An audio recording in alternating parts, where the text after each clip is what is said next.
ఓం నమో శ్రీ లక్ష్మీ వెంకటేశ్వరాయ శ్రీ మహాగణాధిపతియే నమః. ఉగ్రం వీరం మహావిష్ణుం జ్వలంతం సర్వతోముఖం నృసింహం భీషణం భద్రం మృత్యుర్నమామ్యహం. ప్రేక్షకుల నమస్కారాలు తెలియజేస్తూ ఈ వారం రాశి ఫలాలు జూలై 19 నుంచి జూలై 25 వరకు ఉన్నటువంటి గ్రహాల యొక్క పరిస్థితిని అనుసరించి మనం రాశి ఫలాలు తెలుసుకుందాం. అయితే ముందుగా మనకి ఈ 19 నుంచి 25 లోపల ముఖ్యమైనటువంటి పండుగలు చూసినట్లయితే 25వ తారీఖు తొలి ఏకాదశి అవుతోంది. శయన ఏకాదశి అంటారు. ఆ రోజు చాతుర్మాస్య ప్రారంభం. ఆషాఢ శుద్ధ ఏకాదశి లగాయతు. మనకి కార్తీక మాసంలో ఈ వ్రతం పరిపూర్ణమవుతుంది. 4 మాసాలు పూర్తవుతాయి. ఆషాఢం నుంచి భాద్రపదం, భాద్రపదం నుంచి ఆశ్వీజం, ఆశ్వీజం నుంచి కార్తీకం. ఈ 4 మాసాలు అయ్యేటప్పటికీ చాతుర్మాస్య వ్రత దీక్ష అంటారు.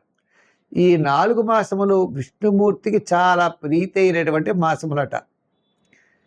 ఈ చాతుర్మాస్య దీక్ష వహించేవారు ప్రాతకాలంలో స్నానం చేసి ఒక గదిలో స్వామికి మండపం ఏర్పరిచి విష్ణుమూర్తిని పెట్టుకుని అఖండ దీపారాధన 4 నెలలు పెట్టుకుంటారు. ఉదయం షోడశోపచారాల చేత పూజ చేసి స్వామివారికి నైవేద్యం పెట్టి ఆ ప్రసాదం స్వీకరిస్తూ కిందే పడుకుంటూ బ్రహ్మచర్యాన్ని పాటిస్తూ సాయంకాలం వేళ ఏకభుక్తం ఒకేసారి రోజు ఆహారాన్ని స్వీకరిస్తూ సాయంకాలం వేళ కూడా స్వామివారికి షోడశోపచారాల చేత పూజ చేసి ఒక దీక్ష వహిస్తారు. ఇది చాతుర్మాస్య వ్రత దీక్ష అంటారు. ఈ 4 మాసాలు ఆ స్వామినే ధ్యానం చేస్తూ ఉండాలట. ఇది అయితే ఈ వారం మనకి మీనరాశిలో శని, కుంభరాశిలో రాహువు, వృషభ రాశిలో కుజుడు, రవి, గురులేమో కర్కాటక రాశిలో, మిథున రాశిలో బుధుడు, శుక్రుడు, కేతువు సింహరాశిలో, చంద్రుడు కన్య, తుల, వృశ్చిక రాశుల్లో ఈ వారం చంద్ర సంచారం ఉంటుంది. మీనరాశి. ఈ మీనరాశి వారికి తప్పనిసరిగా మనం కొన్ని నియమాలు పాటించాలి. అంటే వీరికి శని ప్రభావం ఎక్కువగా ఉంది. మరి బుధుడు చూస్తే చతుర్థంలో, రవి గురులు చూస్తే పంచమంలో ఉన్నారండి. పంచమంలో గురుడు ఉన్నటువంటి గురుడు కుటుంబ ఆర్థిక సంతానపరమైన వ్యవహారాలు డెవలప్మెంట్స్ బ్రహ్మాండంగా ఉంటాయి. మంచి ఆలోచనలతో ముందుకెడతారు. సమస్యలు తగ్గుతాయి. ప్రతి పని కూడా మంచి ఉత్సాహంగా ముందుకెళ్ళేటువంటి పరిస్థితులు ఉన్నాయి. మీ యొక్క ఆలోచనలు బాగా కలిసి వస్తాయి.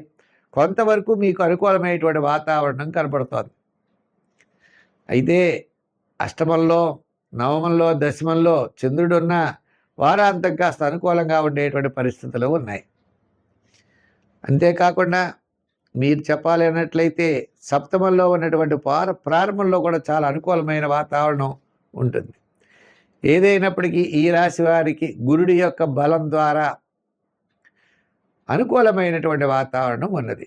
అలాగే తృతీయంలో కుజుడు, భ్రాతృవర్గ అనుకూలత, స్థిరాస్తి డెవలప్మెంట్స్, సమస్యలు తగ్గుముఖం, ఇవన్నీ కూడా జరుగుతాయి. మంచి ఆలోచనలతో ముందుకు పెడతారు. ప్రతి పని కూడా ఉత్సాహంతో పూర్తి చేస్తారు. దీర్ఘకాలిక ప్రయోజనాన్ని ఇచ్చేటువంటి పనులు నెరవేరుతాయి. అంచేత మీ యొక్క ఆలోచన విధానాన్ని చూసుకుని మీరు ముందుకు వెళ్ళడం మంచిది. ఈ రాశి వారికి గతం కంటే ఈ వారం కాస్త అనుకూలంగా ఉన్నది. విద్యార్థులకు మంచి అవకాశాలు లభిస్తాయి. రాజకీయ నాయకులకు కూడా కొంతవరకు అనుకూలంగా ఉన్నది. వృత్తుల వారు చూస్తే న్యాయవాదులు, వైద్యులు, కళారంగం వారికి కాస్త ఆర్థికపరమైన డెవలప్మెంట్స్ ఉంటాయి. వ్యాపారాత్మకంగా మనం చూసినట్లయితే వార ప్రారంభం, వారాంతం కాస్త అనుకూలమైన వాతావరణం ఉన్నది. ఎలక్ట్రానిక్స్, గృహోపకరణాలు, ఫైనాన్సు, అలాగే చిన్న చిన్న వృత్తులు చేసేవారికి అనుకూలమైన వాతావరణం ఉన్నది. సంఖ్యల్లో 6, రంగుల్లో తెలుపు, ఆరాధనలో శని భగవాను పూజించడం, ఆంజనేయ స్వామిని పూజించడం మంచిది. స్వస్తి. మా యొక్క యూట్యూబ్ ఛానల్ ఉన్నది, పులిల సత్యనారాయణ అనేది. ఆ యూట్యూబ్ ఛానల్లో భాగవతం మేము చెప్తున్నాం. ఈ భాగవతాన్ని చూడండి. ముందర మా ఛానల్ సబ్స్క్రైబ్ చేసుకోండి. భాగవతం, వార ఫలాలు, మాస ఫలాలు, షార్ట్స్ ఇలా అనేకమైనటువంటి విషయాలన్నీ పెట్టడం జరుగుతోంది. ముందర భాగవతాన్ని మీరు వింటూ 10 మందికి భాగవతం వినిపించేట్లుగా ప్రతి ఒక్కరికి షేర్ చేయండి, లైక్ చేయండి. చాలామంది చేసే వాళ్ళందరికీ కూడా ప్రత్యేక అభినందనలు, ఆశీస్సులు తెలియజేస్తూ వచ్చే వారం మరిన్ని విశేషాలతో కలుసుకుందాం.